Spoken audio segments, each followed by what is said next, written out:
ఒక్కసారి కళ్ళు మూసుకోండి. ఒక అడవి, తెల్లగా మంచుతో కప్పబడిన పర్వతాలు, అందులో మృగాలు దాగి వేట కోసం ఎదురు చూస్తున్నాయి. అయితే వాటిలో ఒక దాన్ని చూస్తే మీ ఒళ్ళు వణికిపోతుంది. ఒక ఐసేజ్ మృగం ఇప్పుడు మళ్ళీ పుట్టిందని వింటే మీరు నమ్ముతారా? డైర్ వోల్ఫ్ అంటే ఒక పెద్ద బలమైన వోల్ఫ్ లాంటిది, కానీ ఇది మనం ఇప్పటి వరకు చూసిన వోల్ఫ్స్ కన్నా 25% పెద్దది. బలమైన దంతాలు, ఎక్కువ పవర్. ఇది సుమారు 13,000 సంవత్సరాల క్రితం నార్త్ అమెరికాలో ఉండేది.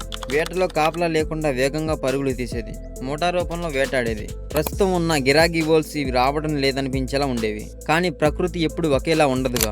ఐసేజ్ ముగిసిన తర్వాత వాతావరణం వేడిగా మారింది, ఫుడ్ సోర్స్ తక్కువయ్యాయి. ఇంకా ఒక పెద్ద కారణం మానవుల వేట.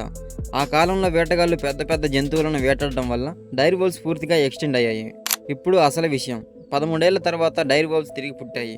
ఒక కొత్త శాస్త్ర విజ్ఞాన ప్రయోగం వల్ల ఎక్స్టెంట్ అయిన ఈ జంతువులను మళ్ళీ క్రియేట్ చేశారు. ఇది మ్యాజిక్ కాదు, ఇది డిఎన్ఏ సైన్స్. పురాతన గుహల్లో దొరికిన డైర్ వోల్ఫ్స్ ఎముకల నుండి డిఎన్ఏను తీసుకున్నారు.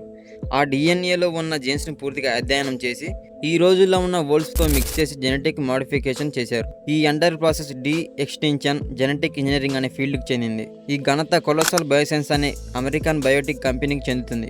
ఈ సంస్థ ముఖ్యంగా ఎక్స్టెండ్ అయిన జంతువులను తిరిగి జీవింపచేయాలనే లక్ష్యంతో స్థాపించబడింది. ఈ డైర్ వోల్ఫ్ ప్రాజెక్ట్ కాంపిటీషన్ కి 18 నెలలు పట్టింది. ఇది పూర్తిగా కాన్ఫిడెంటల్ గా జరిగిన ప్రాజెక్ట్. కొలోసల్ బయోసైన్స్ ముందు ఓలీ మహమ్మద్ అనే మరో ఎక్స్టెంట్ జంతువును కూడా రీబౌండ్ చేయడానికి ప్రణాళికలు రచించింది. ఇది సైబీరియాలో దొరికిన డిఎన్ఏ ఆధారంగా జరిగింది. ఆ ప్రయత్నాలు కూడా విజయవంతంగా సాగుతున్నాయి.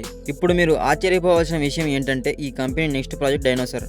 అవును, జురాసిక్ పార్క్ లో చూసినట్లే నిజంగా డైనోసార్లను మళ్ళీ పుట్టించేందుకు ప్రణాళికలు మొదలయ్యాయి. ఇందుకోసం వీరు $10 బిలియన్ పెట్టుబడి పెట్టారు.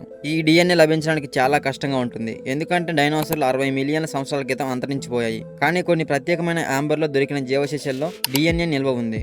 వీటిని ఆధారంగా తీసుకొని మోడర్న్ డే అనిమల్స్ తో మిక్స్ చేసి గొప్ప ప్రయోగం చేయబోతున్నారు. కానీ ఒక ప్రశ్న మన ముందుకు వస్తుంది, ఇలా ఎక్స్టెంట్ జంతువులను తిరిగి తీసుకురావడం మంచిదేనా? ఇది ప్రకృతి చక్రాన్ని డిస్టర్బ్ చేస్తుందా, లేదా మన భవిష్యత్తు జీవితాన్ని రెడీ చేస్తుందా?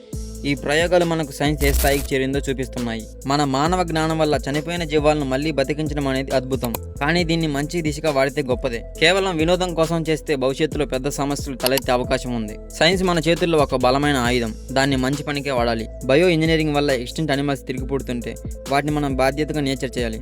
అప్పుడే విజ్ఞానం మానవతకు ఉపయోగపడుతుంది, లేకపోతే అది మన సివిలైజేషన్కి ప్రమాదం కావచ్చు.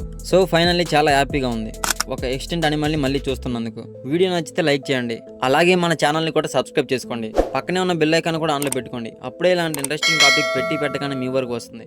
సో ఫైనల్లీ వీడియో ఎండ్ వరకు చూసిన వాళ్ళకు థ్యాంక్ యూ సో మచ్.